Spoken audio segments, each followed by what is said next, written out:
Bagi teman-teman yang paham akuntansi dan sedang mencari aplikasi yang berdasarkan jurnal untuk pembukuan usaha manufaktur, teman-teman bisa mempertimbangkan aplikasi ini, di mana aplikasi ini pengisian hanya menggunakan jurnal, dan dari 5 jurnal yang ada, umum, kas, piutang, utang, dan penyusian ini akan direkap menjadi 45 lebih laporan keuangan.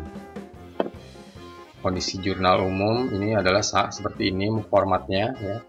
Sama semua untuk semua jurnal.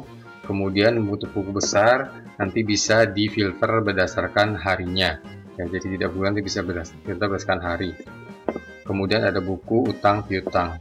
Untuk laporan laba ruginya, ini ada laporan laba rugi bulanan, kemudian 3 bulanan, kemudian ada 1 hingga 12 bulan, jadi bisa dipilih bulannya, jadi apakah hanya 1 bulan atau hingga 12 bulan.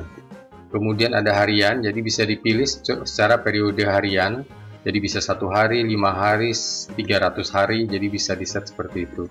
Kemudian ada laba rugi yang bisa dimonitor perjalanannya atau YTD, year to date, ya, jadi pendapatan hingga tanggal terakhir. Ada 2 jenis model laporan di sini, yaitu yang dibedakan berdasarkan HPP-nya, pencatatan HPP-nya. Jadi teman-teman bisa mencatatkan HPP berdasarkan adanya persediaan awal dan persediaan akhir, ataupun HPP langsung yang tidak ada persediaan awal dan akhirnya, jadi langsung dihitung HPP-nya. Kemudian untuk neraca juga sama, ada neraca bulanan, ada neraca 3 bulanan, kemudian neraca tahunan. Ya, ini tahunan bisa di-set apakah 1 bulan atau hingga 12 bulan. Kemudian ada neraca YTD juga.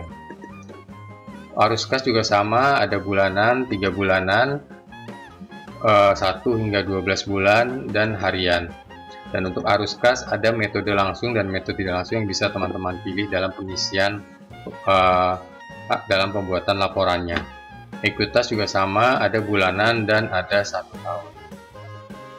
Kemudian untuk cabang, di sini disediakan laporan laba rugi cabang yang bisa dipilih cabangnya dan periodenya dari 1 hingga 12 bulan.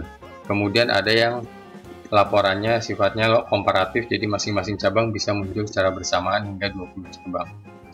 Untuk laporan pajak di sini disediakan laporan pajak form 8A, kemudian UMKM, kemudian ada laporan HPP, di mana di sini HP produksi, ya, harga pokok produksi, bukan harga pokok penjualan, di mana di sini teman-teman bisa membuat laporan harga pokok produksi bulanan dan 1 hingga 12 bulan, bisa dipilih periodenya berdasarkan bulanan.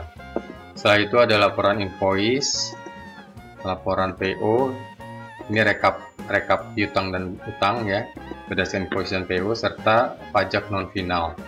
Setelah itu untuk analisa disediakan dashboard, ya, untuk rekap secara dalam 1 tahun. Kemudian ada analisa vertikal, analisa horizontal, dan analisa rasio berdasarkan tabel dan berdasarkan grafik.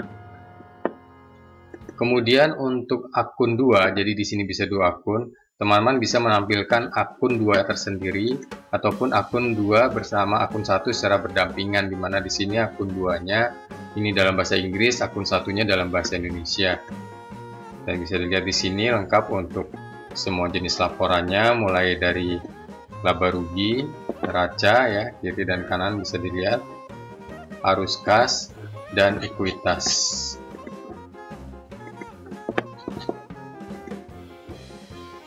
Dan sebagai tambahan di bagian depan ini bisa dilihat juga profil dari posisi keuangan secara cepat, di mana di sini sudah ada rekap selama 1 tahun atau jika ini tahun berjalan sampai tanggal terakhir data dimasukkan.